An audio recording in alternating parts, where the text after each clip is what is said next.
Trend को हम sideways कह सकते हैं एक डिमांड ब्रेक होने पर। यदि दो डिमांड ब्रेक हो गए तो सेलर्स और भी ज्यादा पावरफुल हैं, उस सिचुएशन को मान लिया जाएगा कि ट्रेंड डाउन है। और यदि सप्लाई ब्रेक हो गए, एक सप्लाई ब्रेक हो गया, मानकर चलते हैं कि एक सप्लाई ब्रेक हो गया, वही बात कि अब बायर्स पावरफुल हैं, तो ट्रेंड जो है एक साइडवेज माना जाएगा कि हाँ ट्रेंड चेंज हो रहा है। और दो सप्लाई जोन ब्रेक हो गए तो बायर्स को और पावरफुल माना जाएगा, तब हम कहेंगे कि ट्रेंड जो है वो बिल्कुल अच्छा है, अप है ट्रेंड। ट्रेंड अप हो गया क्योंकि उसने सप्लाई जोन्स को ब्रेक कर दिया। अब जैसे यहां पर जो मैंने डायग्राम बनाया है, इसको देखिए आप, आपको क्या ट्रेंड नजर आता है इससे कि लगातार प्राइस नीचे आ रही। अब ये समझिए डेली का भी हो सकता है, वीकली भी हो सकता है, मंथली भी हो सकता है, कोई भी टाइम फ्रेम हो सकता है। ट्रेड देखते टाइम हम जो देखते हैं, ट्रेड देखते टाइम जो हम टाइम फ्रेम डिसाइड करते हैं ना, वो है ये time frame, intermediate time frame. वो टाइम फ्रेम है ट्रेड देखते टाइम का। लगातार प्राइस नीचे आई है, ये हमारा एक डाउन ट्रेंड नजर आ रहा है कि ये डाउन ट्रेंड है। कह सकता हूं ना मैं इसको डाउन ट्रेंड, कंटिन्यूअसली प्राइस नीचे आई है। ठीक है। अब जब ये डाउन ट्रेंड हमारे पास है, प्राइस नीचे आई है, डाउन ट्रेंड के बाद यदि ट्रेंड चेंज होगा हमारी डिमांड सप्लाई वाइलेशन थ्योरी के अकॉर्डिंग, तो उसमें एक कॉन्सेप्ट की प्राइस यदि ऊपर जाते हुए उसने एक सप्लाई को ब्रेक कर दिया तो ट्रेंड हो गया मेरा साइडवेज। उसने एक सप्लाई को ब्रेक कर दिया तो ट्रेंड हो गया मेरा साइडवेज। यहां पर क्या मैं ट्रेंड को और देखिए, आप ऐसे भी मान सकते हो कि सप्लाई जोन का ब्रेक होना ही सफिशिएंट है, क्लोजिंग प्रायोरिटी क्लोजिंग रखो, बट ब्रेक होने से भी बात बन जाएगी, ऐसी बात नहीं। बट वही वाली बात है कि ब्रेक होना और क्लोजिंग होने में जितना डिफरेंस है, ठीक ऐसा ही उस ट्रेंड के पॉजिटिव होने में डिफरेंस है कि हाँ भाई वो ट्रेंड हम स्ट्रांगली अप हो गया, स्ट्रांगली डाउन हो गया, बस। क्या मैं कह सकता हूं यहां तक मेरा जो ट्रेंड है वो चेंज हो चुका है, यहां तक मेरा ट्रेंड साइडवेज हो चुका है, यहां साइडवेज लिख देता हूं, ये ट्रेंड मेरा साइडवेज हो चुका है। प्राइस की ये वाली रेंज ब्रेक होते ही ट्रेंड मेरा साइडवेज है। और फिर प्राइस लगातार ऐसे ही ऊपर जाती रहे और उसने एक सप्लाई जोन और ब्रेक कर दिया, क्या मैं कह सकता हूं अब मेरा ट्रेंड अप हो गया है?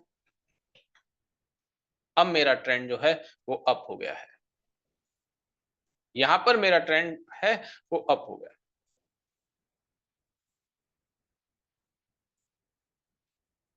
ये वाली पिक्चर तक दो सप्लाई ब्रेक, ट्रेंड अप, एक सप्लाई ब्रेक, ट्रेंड साइडवेज। अब यदि इस ट्रेंड को डाउन होना है तो क्या होगा?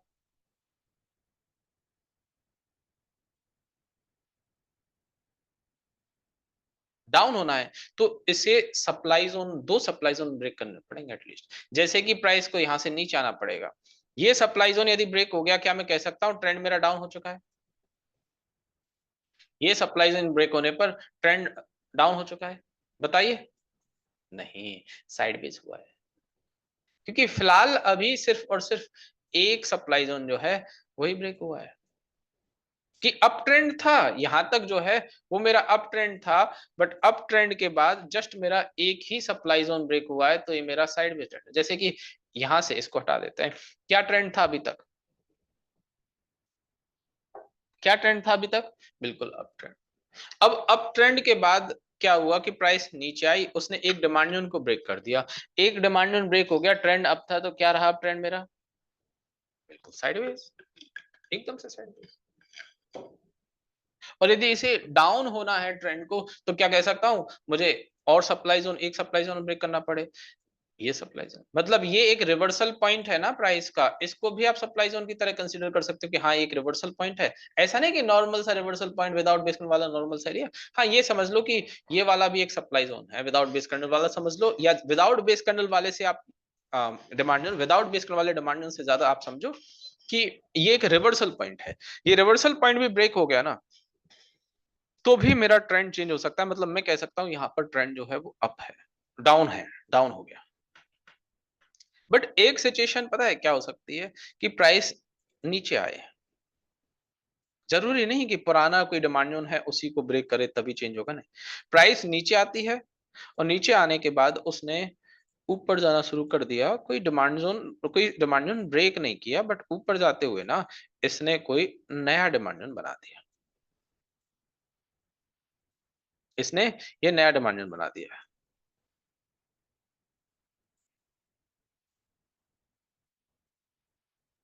ठीक है, ड्रॉप बेस रैली। अब ये जो नया डिमांड जोन बना, इस डिमांड जोन के, ऐसा नहीं पुराना डिमांड जोन हो वही ब्रेक होगा तभी ट्रेंड चेंज होगा, नहीं नहीं, इस डिमांड जोन के ब्रेक होने पर भी ट्रेंड चेंज हो सकता है। यदि ये डिमांड जोन भी ब्रेक होता है ना, तब भी मेरा जो ट्रेंड है वो चेंज हो सकता है, कि अभी तक साइडवेज था और अब ये हो गया डाउन। अभी तक साइडवेज था, अब ये हो गया डाउन ट्रेंड।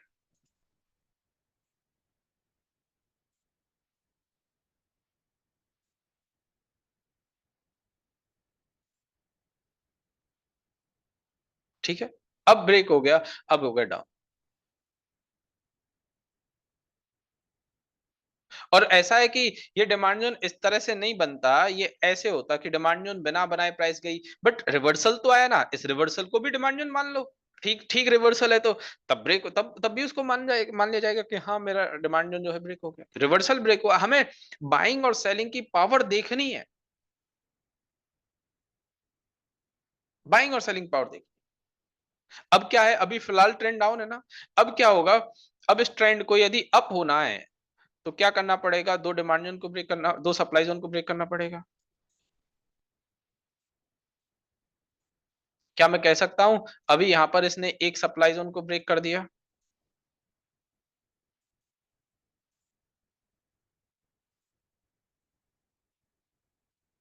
यहां पर इसने इस सप्लाई जोन को ब्रेक कर दिया, यस और नो। अब ये सप्लाई जोन यदि ब्रेक हुआ तो यहां पर क्या ट्रेंड है, ये साइडवेज ट्रेंड, साइडवेज ट्रेंड। क्योंकि अभी तक यहां तक जो था, यहां तक की जो पिक्चर थी वो ऐसी थी कि ट्रेंड मेरा डाउन था। डाउन ट्रेंड के बाद ये केस हुआ कि प्राइस ने ऊपर जाते हुए एक सप्लाई जोन को ब्रेक कर दिया, एक सप्लाई जोन को ब्रेक कर दिया, अब साइडवेज हो गया। और इसे अप होने के लिए क्या मैं कह सकता हूं, ये दूसरा सप्लाई जोन। वैसे इसमें यहां पर कोई सेलिंग वाला पॉइंट मतलब बेस एरिया नहीं है, पर मैं यहां बना देता हूं, ठीक है। नहीं भी हो तब भी चेंज होगा, नहीं भी हो तब भी इस रेंज को ब्रेक होने पर मैं कह सकता हूं ट्रेंड जो है वो मेरा अप हो गया, क्योंकि उसने सप्लाई जोन को ब्रेक कर दिया। क्या हम कह सकते हैं कि ये वाली रेंज बनने पर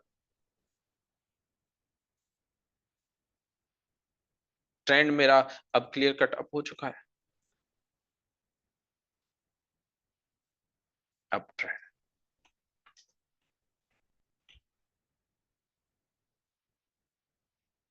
क्लियर कट अप ट्रेंड। और दो की जगह तीन सप्लाई जोन ब्रेक कर दे तो स्ट्रांगली अप, और ज्यादा सप्लाई जोन ब्रेक कर दे सुपर स्ट्रांग। मतलब जितने ज्यादा सप्लाई जोन ब्रेक होंगे ट्रेंड उतना ज्यादा अप, जितने ज्यादा डिमांड जोन ब्रेक होंगे ट्रेंड ट्रेंड उतने ज्यादा डाउन, बस।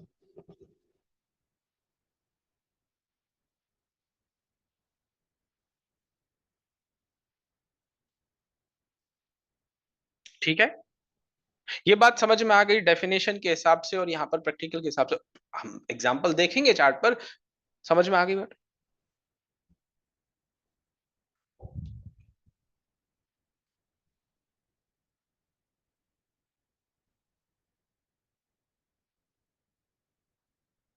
और ये कौन से टाइम फ्रेम पर देखना है, सभी लोग बताइए कौन से टाइम फ्रेम पर देखना है।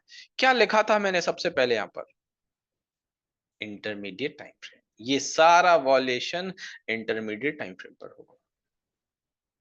इंटरमीडिएट टाइम फ्रेम पर प्राइस ने दो डिमांड ब्रेक किए, ट्रेंड डाउन, दो सप्लाई ब्रेक किए, ट्रेंड अप, एक डिमांड या एक सप्लाई ब्रेक किया ट्रेंड साइड, इसका स्क्रीनशॉट ले लेना। 1-2 दिन में ये कॉन्सेप्ट समझ में आ जाएगा, 3-4 दिन में समझ में आ जाएगा। इस ज्यादा वो नहीं, ये वाली पिक्चर का स्क्रीनशॉट ले लो और ऐसे देखिए कि, ऐसे देखो, मैं स्टेप बाय स्टेप समझाता हूं।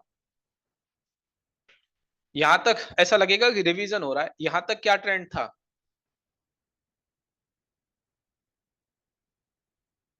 डाउन ट्रेंड, क्लियर कट दिख रहा था, क्लियर कट डाउन ट्रेंड था विवेक ओझा। साइडवेज कहां दिख रहा है आपको भाई? लगातार प्राइस नीचे आ रही है, यहाँ पे डाउन ही मेंशन किया था। अब जब प्राइस जब ऊपर जाने लगी तो अब उसने एक सप्लाई जोन को ब्रेक कर दिया। क्या ट्रेंड था एक सप्लाई जोन को ब्रेक करने पर?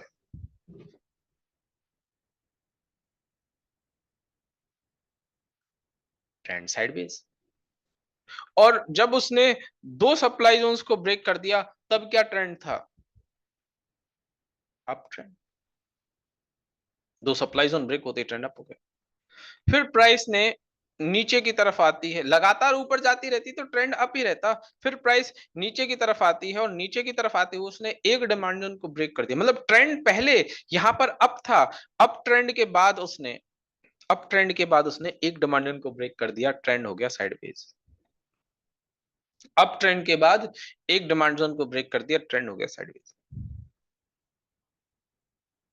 और फिर क्या हुआ, प्राइस और नीचे नहीं आई, बट ऊपर जाते हुए उसने एक नया डिमांड जोन बना दिया।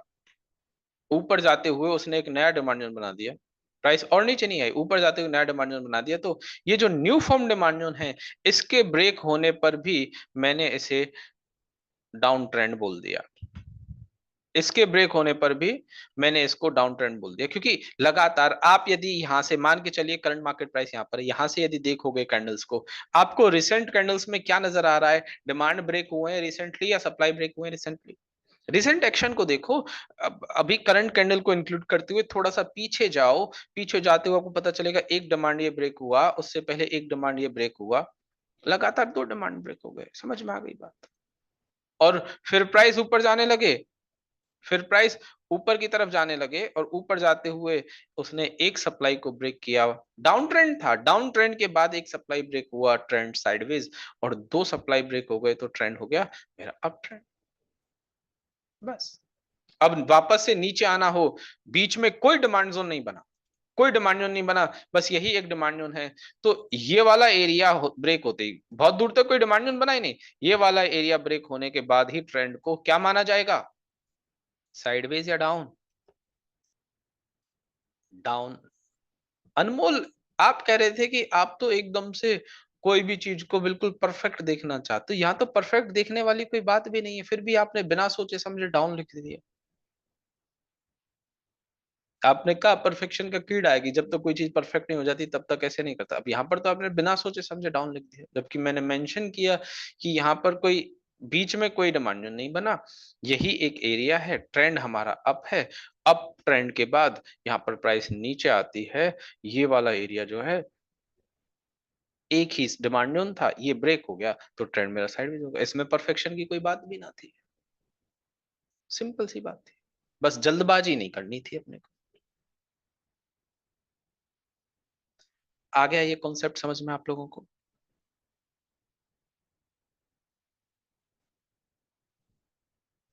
इसका कोई एक्स्ट्रा ट्रेड स्कोर नहीं है, इसका कोई भी एक्स्ट्रा ट्रेड स्कोर नहीं है, ये जस्ट एक एक ट्रेंड एडवांस देखने का, एक ट्रेंड देखने का एक तरीका है। जैसे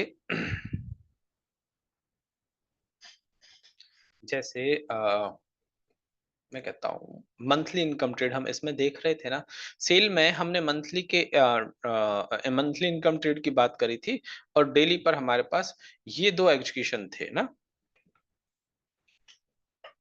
demand zone first, demand zone second, यही दो एग्जीक्यूशन थे ना, डिमांड जोन फर्स्ट और डिमांड जोन सेकंड।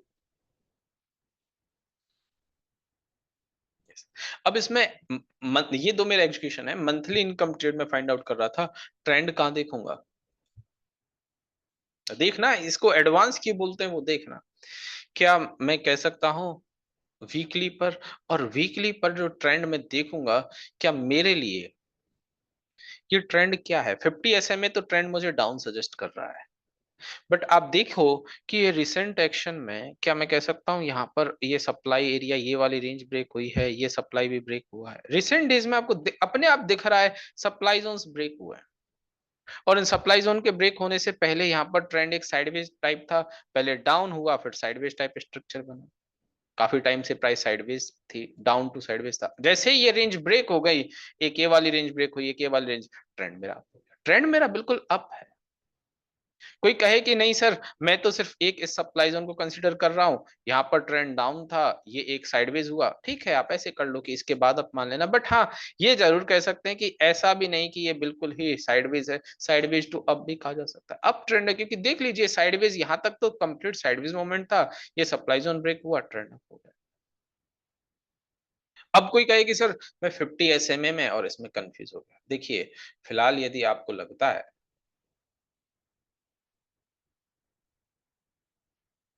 फिलहाल यदि आपको लगता है कि आपको 50 SMA और एडवांस्ड एनालिसिस में 50 SMA आसान लग रहा है, एक दिन दो दिन 50 SMA के साथ देख लो, 5 दिन 50 SMA के साथ देख लो,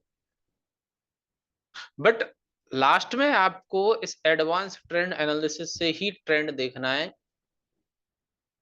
लास्ट में आपको इस एडवांस ट्रेंड एनालिसिस से ही ट्रेड देखना है। क्योंकि आप देखो कि इससे एक और बेनिफिट पता है क्या मिल रहा है।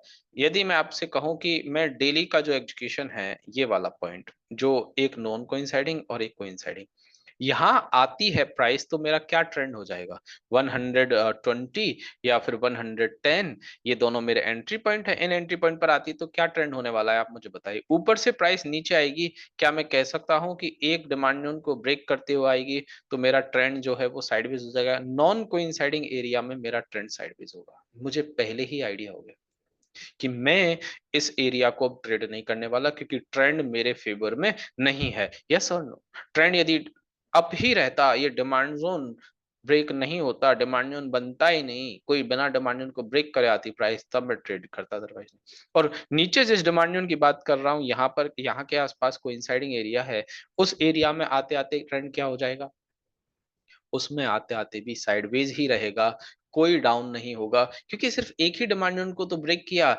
इसने, अभी तो सेकंड डिमांड जोन में एंट्री की है। डिमांड जोन तो सिर्फ एक ही ब्रेक किया है वीकली पर, और कोई डिमांड जोन तो है ही नहीं, और उसको ब्रेक भी नहीं कर रहा, उस तक तो पहुंच रहा है। यदि कोई कह रहा है कि सर ये रैली भी इस रैली का जोन है, ठीक है, प्राइस पहुंच रही है, मतलब आपको ये आइडिया हो रहा है कि आपके कोइंसाइडिंग एरिया में भी ट्रेंड पहले से क्या रहने वाला है, क्या ट्रेंड रहने वाला है, ये आपको 80 टू 90% केस में बहुत अच्छी तरह से क्लियर होगा कि साइडवेज ट्रेंड है। जो अभी थोड़ी देर पहले हमने एक DBL BDL शायद, भारत डायनेमिक्स करके एक स्टॉक है, इसमें ये ट्रेड देखी थी, वीकली इनकम ट्रेड, 50 SMA के अकॉर्डिंग ट्रेंड डेली पर जो है अप लग रहा है या नहीं अप ट्रेंड। और मैं यदि इसमें कोई भी एग्जीक्यूशन, जो मेरे पास ये एग्जीक्यूशन पॉइंट थे, इन एग्जीक्यूशन पॉइंट की बात करता हूं, ये डिमांड जोन है, कोइंसाइडिंग एरिया है दोनों के दोनों। यदि आपसे कहता हूं कि प्राइस ऊपर से नीचे आएगी, आप मुझे बताओ क्या ट्रेंड हो जाएगा। मैं, मेरा मानना है ट्रेंड मेरा अप ही रहेगा, क्योंकि आप देखिएगा ऊपर से नीचे यहाँ पर आते टाइम ना, कोई डिमांड, ये भी कोई, ये कोई डिमांड जोन है क्या, कोई डिमांड जोन दिख ही नहीं रहा, कोई डिमांड जोन नहीं दिख रहा। और ये डिमांड जोन को ब्रेक करते ही यहाँ इस डिमांड जोन के पास तो मेरा एंट्री पॉइंट है। मतलब प्राइस यदि डिमांड जोन में पहुंच भी रही है ना, इतना नीचे भी आ रही है ना, तब भी मेरा ट्रेंड सेम बना रह रहा है। तो अपने आप ही आपको ट्रेड लेने में ना, एग्जीक्यूशन में एक कॉन्फिडेंस आ गया, आपके एग्जीक्यूशन में एक कॉन्फिडेंस आ गया कि हाँ भाई, मैं कोइंसाइडिंग भी ले रहा हूं, उस टाइम तक भी ट्रेंड मेरा चेंज नहीं हो रहा है। हाँ, साइडवेज तक हो तो ठीक है, डाउन भी हो तो ठीक है, कोइंसाइडिंग है, बट फिर भी चेंज नहीं हो रहा है। अच्छी बात, पहले से ही आइडिया हो रहा है।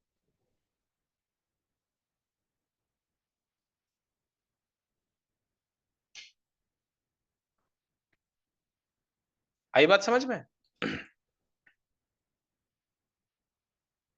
Very good. जैसे CDSL में भी हमने कोई ट्रेड फाइंड आउट की हुई थी, मंथली इनकम ट्रेड, ये मंथली का लोकेशन था, वीकली का 50 SMA के अकॉर्डिंग भी ट्रेंड अप था, बट हम लोग एडवांस ट्रेंड एनालिसिस से देखे, डेली पर हमारे पास ये एजुकेशन थे दो तीन, ठीक है। हम ये देखते हैं कि प्राइस यदि अब ऊपर से नीचे आएगी, मान के चलिए कि मेरा कोई कोइंसाइडिंग या पार्शली कोइंसाइडिंग भी एंट्री है, यहां तक के एरियाज की भी एंट्री है ऑन डेली टाइम फ्रेम, देख लीजिए, जो कि है भी, है ना, एक तरह से ये वाला एरिया एक एक तरह से ये कि कोइंसाइडिंग और पार्शियली कोइंसाइडिंग टाइप स्ट्रक्चर है। यहां आते आते इसका क्या ट्रेंड हो जाएगा, एक साइड वेज ट्रेंड, क्योंकि ऊपर से नीचे प्राइस आ रही है, तो एक डिमांड जोन ब्रेक हो गया, ट्रेंड साइडवेज। हाँ, वो बात अलग है कि इसने ऐसे नीचे आई, फिर एक डिमांड जोन और बनाया, फिर नीचे आती है, तो ये डिमांड जोन ब्रेक होने पर साइडवेज और नया पुराना डिमांड जोन ब्रेक होने पर डाउन, वो बात अलग है कि वो बहुत टाइम बाद आई है। ये तब होता है जब बहुत टाइम बाद आती है तो उसने नए स्ट्रक्चर बनाए होंगे, अदरवाइज जितनी पिक्चर अभी दिख रही है, तभी मैंने 80 to 90% केस में कहा कि 80 to 90% केस में आपको पहले से आइडिया हो रहा है कि ट्रेंड क्या है, एकदम से साइडवेज ट्रेंड, कोई प्रॉब्लम नहीं। आप वैसे तो आप विदाउट कोइंसाइडिंग जोन ले भी नहीं रहे हो, बट आपको, सॉरी, कोइंसाइडिंग जोन के बिना तो ट्रेड कर भी नहीं रहे हो, बट आपको यदि कोइंसाइडिंग वाले एरिया में भी, आपको यदि कोइंसाइडिंग एरिया वाले में भी ट्रेंड यदि फेवर में मिले, और फेवर में नहीं तो हाँ एवरेज मिले, कि हाँ साइडवेज टाइप ट्रेंड मिले, तब आपके लिए और ज्यादा पोटेंशियल वाली बात रही ना,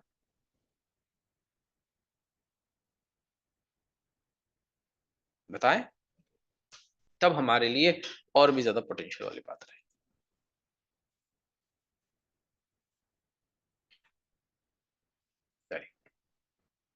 कोई भी टाइप की ट्रेड हो, चाहे WIT हो, चाहे DIT हो, चाहे कोई भी टाइप की ट्रेड हो, ये ट्रेंड देखने का सबसे शानदार तरीका है।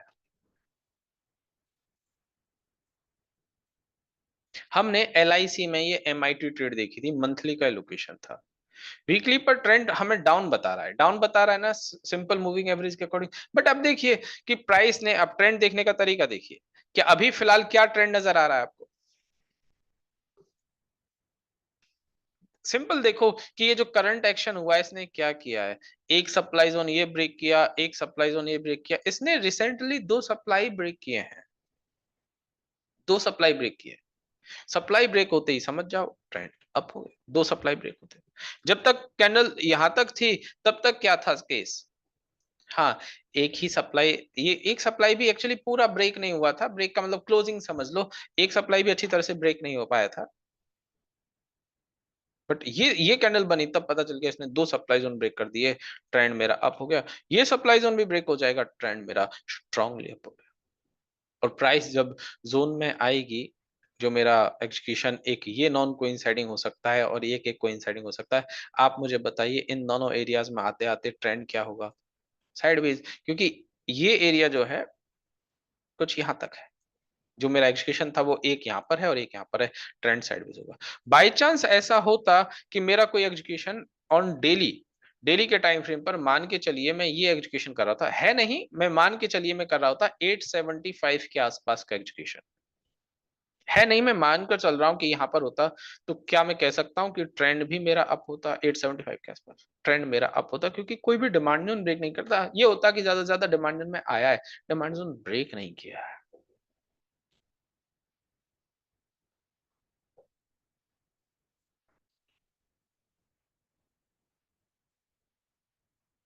ये बहुत, एक दिन में बस ऐसी प्रैक्टिस हो जाएगी आपकी कि बहुत आसान लगने लगेगा ये ट्रेंड देखने का तरीका आपको, बहुत आसान। जैसे मान के चलिए मैं स्ट्रिंग टूल्स में बात करता हूं कि ये मेरी कोई वीकली इनकम ट्रेड इसको मानता हूं कि मेरा वीकली का ये रैली बेस रैली का लोकेशन है, ठीक है, इसको रैली बेस रैली का लोकेशन माना। डेली का आपको इसका क्या ट्रेंड नजर आता है, ट्रेंड देखो, कई बार कंफ्यूजन वाली भी सिचुएशन होगी।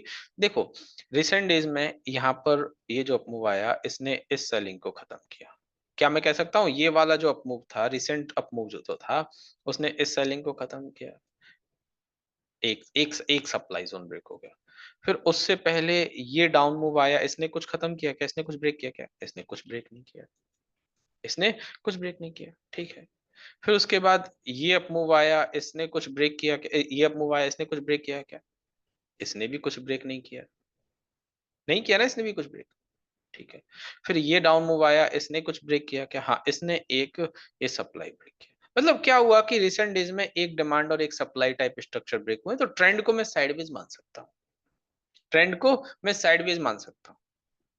क्योंकि अब देखिए यहां पर एक अपमूव खत्म किया है रिसेंटली, ये जो प्राइस में डाउन मूव आया था, क्या इसने एक एक डिमांड ब्रेक किया? और ये समझ लो कि ये जो अपमूव आया इसने एक सप्लाई ब्रेक की, मतलब यही हो रहा है, एक डिमांड एक सप्लाई, एक डिमांड एक सप्लाई ब्रेक हो रहा है, ट्रेंड अभी भी साइडवेज है, ट्रेंड जो है वो अभी भी साइडवेज है, अभी भी साइडवेज ट्रेंड। अब कब हो जाएगा, मैं इसको अप मानूंगा ना, ये वाली रेंज ब्रेक हो जाएगी ना, तब मैं इसको अप मान लूंगा कि हाँ अब अप ट्रेंड है। तो थोड़ा सा जो जो कंफ्यूजन वाली सिचुएशन हो ना उसको देख लो, वैसे तो ज्यादातर स्टॉक्स में आपको ऐसे अप टाइप ही स्ट्रक्चर मिलेंगे। जैसे अब मैं यहाँ की बात करूं, इसी स्ट्रिंग टूल्स में वीकली के टाइम फ्रेम की बात करूं, क्या ट्रेंड नजर आ रहा है? रिसेंट एक्शन देखो, क्या इसने किसी सप्लाई जोन को ब्रेक किया है रिसेंटली? कोई सप्लाई जोन ब्रेक नहीं हुआ, ये भी एरिया कोई सप्लाई जोन नहीं था, एक तरह से कोई ब्रेक नहीं हुआ, मतलब ये एक without base candle type structure जरूर था, बट कोई ऐसा खास रिवर्सल पॉइंट नहीं। और उससे पहले क्या हुआ है, क्या ये डाउन मूव ने, रिसेंट सेलिंग ने सब कुछ खत्म कर दिया, बहुत सारे डिमांड ने उसको ब्रेक किया। आपको ऐसे लगे कि ऐसे ऐसे चले जाइए यहाँ तक, जहां तक समझ में आ रहा है वहां तक कि ये डाउन हो गया ना ट्रेंड, इसके बाद प्राइस ने क्या किया, कोई डिमांड ब्रेक नहीं किया, डाउन ट्रेंड के बाद प्राइस ने कोई डिमांड नहीं ब्रेक की, क्या ट्रेंड रहा, अभी डाउन ही है। अब साइडवेज कब होगा, इस सप्लाई के ब्रेक होने के बाद, अब कब होगा, इस सप्लाई के ब्रेक, बड़े टाइम फ्रेम पर ट्रेंड चेंज होने में टाइम लगता है, हायर टाइम फ्रेम का ट्रेंड चेंज होने में टाइम लगता है, इतना आसानी से ट्रेंड चेंज नहीं होता। यदि सीईएसई में हमारी कोई एमआईटी शॉर्ट ट्रेड थी कि मंथली का लोकेशन था, डेली का एग्जीक्यूशन था, प्राइस यहां से आ रही है, अब आप मुझे बताओ प्राइस जब ऊपर मेरे एग्जीक्यूशन पॉइंट तक पहुंची, क्या ट्रेंड हो गया था इसका, इसको इसको देखिए, बताइए कि क्या ट्रेंड हो गया था जब यहाँ कोई एग्जीक्यूशन पॉइंट था, ये वीकली टाइम फ्रेम है, देखिए मंथली का लोकेशन था, दो टाइम फ्रेम एक साथ ओपन कर लेते चलिए।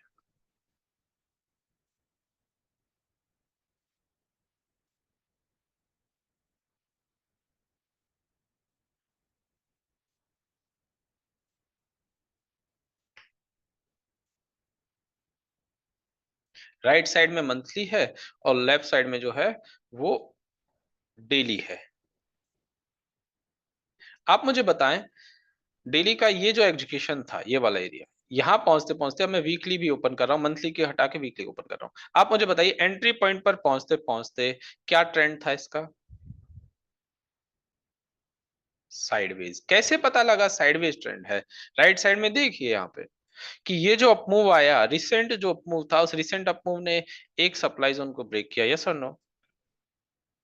रिसेंट अपमूव ने एक सप्लाई जोन को ब्रेक किया, और उससे पहले जो डाउन मूव था, वो तो दिख ही रहा है कि कितना शानदार डाउन मूव था, उसने सप्लाई जोन्स ब्रेक किए, बहुत सारी रेंज ब्रेक करी, ये दिख रहा है कि यार ये काफी अच्छा खासा डाउन है, ये रेंज भी ब्रेक हुई, ये रेंज भी ब्रेक हुई, कहीं ना कहीं ये रेंज भी ब्रेक हुई, और डाउन ट्रेंड के बाद उसने एक सप्लाई ब्रेक कर दिया, ठीक है मेरा साइडवेज हो गया, दूसरा यहाँ पर ये वाली रेंज ब्रेक होगी तब अप होगा।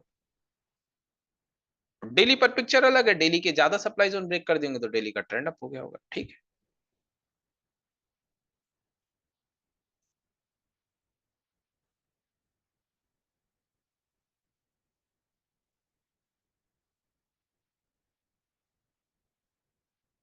और देखिए जोन्स देखने का सबसे स्मार्टर वे, ये जो मैं बार बार कहता आ रहा हूँ, निफ्टी 200 सफिशिएंट है।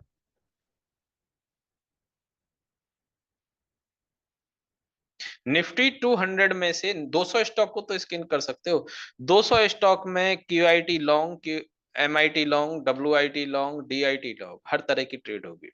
फिर उसमें डब्ल्यूआईटी शॉर्ट भी मिल जाएगी, किसी में एमआईटी शॉर्ट भी मिल जाएगी, हर तरह की ट्रेड होगी इस निफ्टी 200। 2000 स्टॉक को देखने की जरूरत नहीं है, और ज्यादा मेहनत करने का मन करता है, निफ्टी 500 देख लो। आपका आपके स्टॉक की लिस्ट जितनी ज्यादा, जितनी कम होगी, उतना ही आप आसानी से ट्रेड फाइंड आउट भी कर पाएंगे और आसानी से ट्रेड एग्जीक्यूट भी कर पाएंगे, निफ्टी 200 और निफ्टी 500 में। बट उसके स्कैन करने के लिए आपको इन सभी स्टॉक से गो थ्रू होना ही पड़ेगा। जैसे आप समझें कि आप अल्फाबेटिकली चलें कि आज का मेरा इस वीक का मेरा टारगेट है कि मैं ए अल्फाबेट को कंप्लीट कर लूंगा, फिर मैं बी अल्फाबेट को कंप्लीट कर लूंगा, सी अल्फाबेट को कंप्लीट कर लूंगा। उनमें से पहले ट्रेड देखो, आप ट्रेड करो कुछ कुछ स्टॉक में 10 20 50 ट्रेड, जब 50 ट्रेड्स के आसपास आप कर लोगे, एग्जीक्यूट हो जाएंगे ना, तब आपको पता चलेगा कि कौन सा स्टॉक है जो मुझे फेवरेट लिस्ट में डालना है, कौन सा स्टॉक है जो मैं हमेशा देखता रहूंगा, कौन सा स्टॉक है जो मेरी मैं जैसे एक्सपेक्टेशन रखता हूं वैसे चल जाता है। जब तक आप 20-50 ट्रेड नहीं कर लेते ना, तब तक आपको आइडिया नहीं होगा। और ट्रेड करो, 20-50 ट्रेड में मैक्सिमम 50-60 हजार का लॉस है, सारी ट्रेड स्टॉप लॉस होती हैं तो 1% रिस्क के हिसाब से यदि आपके पास 1 लाख रुपीज है तो, और मैं कहूँ 500 रुपीज का स्टॉप लॉस ले लीजिए। ये एक प्रैक्टिकल है, ये एक पूरा इसको जैसे हम स्कूल कॉलेज में होते हैं, वहां पर हर 3 मंथ्स में हमारा एग्जाम होता है, फिर हाफ ईयरली एग्जाम होते हैं, फिर ईयरली एग्जाम होते हैं, हर हर मंथ भी एग्जाम, कई बार टीचर बना कहीं क्लास टेस्ट ले लेते हैं। तो उससे हमारा क्या है, सिलेबस पर पूरी पकड़ बनी रहती है, सिलेबस हमें पूरा याद रहता है, तब जाकर हम कोई एंड ऑफ द ईयर जब एग्जाम होता है तो वहां पर अच्छा परफॉर्म कर पाते हैं। यदि मेरा एग्जाम ही सिर्फ लास्ट में हो, एक ही दिन हो, पूरे साल में एक बार एग्जाम हो, तो शायद मेरी अपने सिलेबस पर उतनी अच्छी पकड़ ना हो। टाइम टू टाइम मैं उसको देखता जा रहा हूँ, टाइम टू टाइम मैं करता जा रहा हूँ, टाइम टू टाइम मैं एग्जाम दे रहा हूँ। ठीक यही एग्जाम है कि आप अब से लेकर आगे तक राजीव जी 50 से 100 ट्रेड, 20 से 50 ट्रेड एटलीस्ट आप करो। 50 ट्रेड जो 100 कर ले उसकी तो होड़ ही नहीं है, वो अच्छी बात। और ये सब प्रैक्टिकल के लिए, इनसे शायद आपका, आप ऐसे समझें कि ये पैसा बनाने के लिए नहीं है, ये बस एक बार मार्केट समझने के लिए। एक बार मार्केट यदि समझ आ गया, मार्केट में कैसे हमें बिहेव करना है, मार्केट हमारे साथ कैसा बिहेव कर रहा है, हर तरह के इवेंट्स देख लिए हमने, वो सब कुछ जब समझ में आने लगता है ना, फिर आप जो है अपने खुद से, आप अपने दम पर आप मार्केट से अच्छी अच्छी अपॉर्चुनिटीज फाइंड आउट भी कर सकते हैं, और उनको एग्जीक्यूट करके पैसा भी बना सकते हैं। बट ध्यान रहे, शुरुआत की 20-50 ट्रेड में आपका टारगेट पैसा कमाना नहीं होना चाहिए, आपका सीखना होना चाहिए। और वो 20-50 ट्रेड यहीं से होंगे, क्योंकि जब आप 200 को स्कैन करोगे ना, तो हो सकता है आपको बहुत कम ट्रेड मिले, हो सकता है 200 में से आपको 100 ट्रेड मिल गई, निफ्टी 500 में से आपको 250 ट्रेड मिल गई, 200 ट्रेड मिल गई। पर जरूरी नहीं है क्या कि वो 200 ट्रेड में एंट्री ही मिल जाए आपको आने वाले टाइम में, नहीं, 200 ट्रेड में एंट्री नहीं मिलेगी, हो सकता है शायद 70-80 स्टॉक में एंट्री मिले। बट आपको ये रेशियो ऐसे समझना होगा कि 500 में से ट्रेड मिली 200, 200 में से एंट्री मिली 60। अब इतना कम यदि आपने समझ लिया, इतना कम समझ लिया कि 500 में से आपने 500 स्टॉक को स्कैन किया, 500 में से आपको 200 ट्रेड्स मिल गई, 200 में से एग्जीक्यूट सिर्फ 50-60 हुई, आपको एंट्री जिनमें मिली, कितना परसेंट होता है ये 500 में से यदि मैं निकालूं तो? आपकी मेहनत का परसेंटेज आप सब लोग मुझे बता दीजिए, कितना परसेंट होगा अप्रोक्स? 10%। मतलब एक तरह से मैंने जो स्टॉक्स को स्कैन किया उनमें से मुझे सिर्फ 10% में ट्रेड मिली। मैंने जिन स्टॉक को स्कैन किया उनमें से 10% ट्रेड मिली। बट ये जो 10%, 15% के आसपास मुझे ट्रेड मिली है, 10%, 15% के आसपास जो ट्रेड मिली है, ये ट्रेड होते होते मैं बीच में ना जाने, क्योंकि जिसके लिए ये 10% ट्रेड पर 15% ट्रेड मिलना बहुत कम है, वो गलती करेगा, वो ज्यादा से ज्यादा ट्रेड, जल्दी से जल्दी ट्रेड अपॉर्चुनिटी फाइंड आउट करने की कोशिश करेगा, उससे मिस्टेक होंगी। फिर वो 20 से 50 ट्रेड भी नहीं कर सकता, फिर वो कोई ट्रेड ही नहीं कर सकता, ये समझ लो, फिर उसका करियर वापस से दूसरी डायरेक्शन चला गया, फिर शायद स्टूडेंट सपोर्ट पर फोन करके वो 1 साल बाद वापस से रिकॉर्डिंग का एक्सेस मांगे। बट मैं ये कह रहा हूं कि 10% ट्रेड बहुत बहुत बहुत ज्यादा सफिशिएंट है, यदि आप निफ्टी 500 में से करते हैं, बहुत सफिशिएंट है। सोचिए, आपकी एक कोई फेवरेट लिस्ट बन गई, 100 स्टॉक्स की कोई फेवरेट लिस्ट बन गई, निफ्टी 500 में से आपने फाइंड आउट करी हुई थी 100 स्टॉक, क्योंकि सब में मिनिमम डेटा ले रहा हूं, 100 लिस्ट बन गई, उस 100 स्टॉक की लिस्ट में से फिर आपको हर मंथ, एवरी मंथ 20%, 10% के 10% से 20% के आसपास के स्टॉक मिलने लग जाएंगे। और मैं कहूं तो 10%, 20% नहीं, 30%, 40%, और वही लिस्ट होगी जो आपको हर दिन ट्रेड करवाएगी, हर दिन, एवरी डे। आप, मैंने क्या कहा था, जो चीज रेयर होगी उसकी कीमत होगी।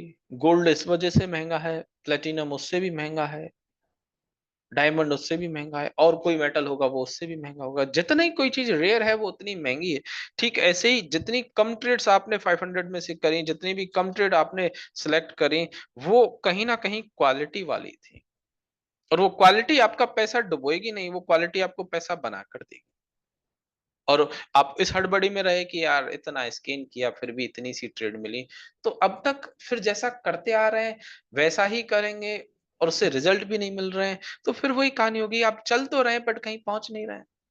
आपका चलना हो रहा है, आप चल रहे हैं, ये सर्कल है आपका, चल रहे हैं आप, चल रहे हैं, कहीं पहुंच रहे हैं क्या? इस सर्कल में चलते चलते कहीं नहीं पहुंच रहे, सिर्फ चल रहे हैं, मेहनत कर रहे हैं। ये वो है जो पहले के तौर तरीकों से कर रहे थे, पहले के माइंडसेट से कर रहे थे। बट अब जब माइंडसेट चेंज हो जाए तब चलिए ऐसे। अब भी उतनी मेहनत हो रही है बट अब ऊपर कहीं पहुंच रहे हैं, अब किसी जगह हम पहुंच रहे हैं। ठीक है।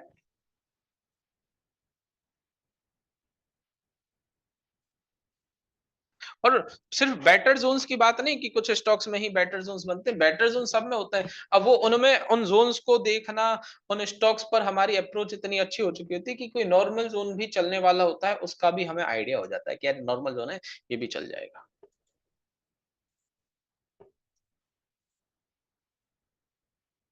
ठीक है, आई बात समझ में यहां तक?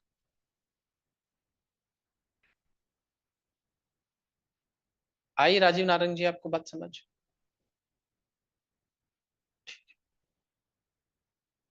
अब ये ना, ये जो ट्रेंड देखने का तरीका है, एक एक कन्वेंशनल पैटर्न भी है ट्रेंड देखने का, एक कन्वेंशनल तरीका भी है ट्रेंड देखने का। वो तरीका क्या है मैं यहाँ पे बताता हूँ आपको। हायर हाइज लोअर लोज के बारे में आपने सुना है?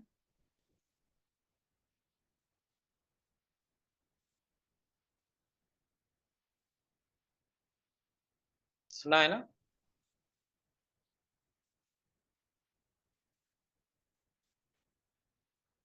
Yes. एक बार डायग्राम बना देता हूँ फिर बता।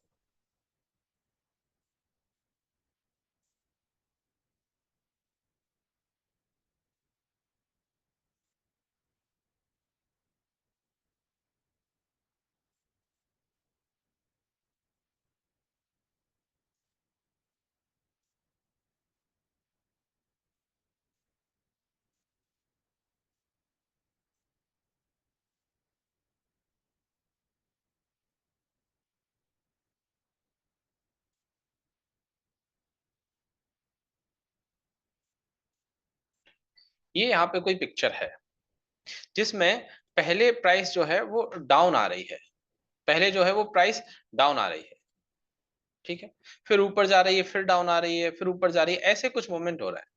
बट इसमें जो समझने वाली बात होती है ना, वो ये होती है कि डाउन आ रही है तो प्रीवियस प्रीवियस लो को ब्रेक कर रही है, बट ऊपर जा रही है तो हाई को ब्रेक नहीं कर रही।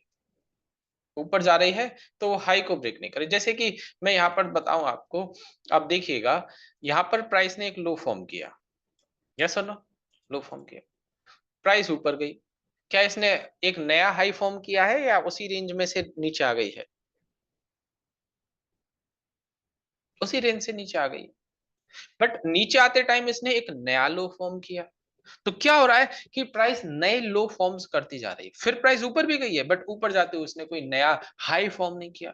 फिर प्राइस नीचे आती है, उसने एक और नया लो फॉर्म कर दिया। मतलब प्राइस ने कंटिन्यूअसली दो लोअर लोज फॉर्म कर दिए, लगातार दो बार नए लो बना दिए, एक ये लो बनाया और एक ये लो बनाया, दो नए लो बनाए। इसको बोलते हैं लोअर लोज बनना। तो कहीं ना कहीं ट्रेंड जो है डाउन है, ये कन्वेंशनल थ्योरी है।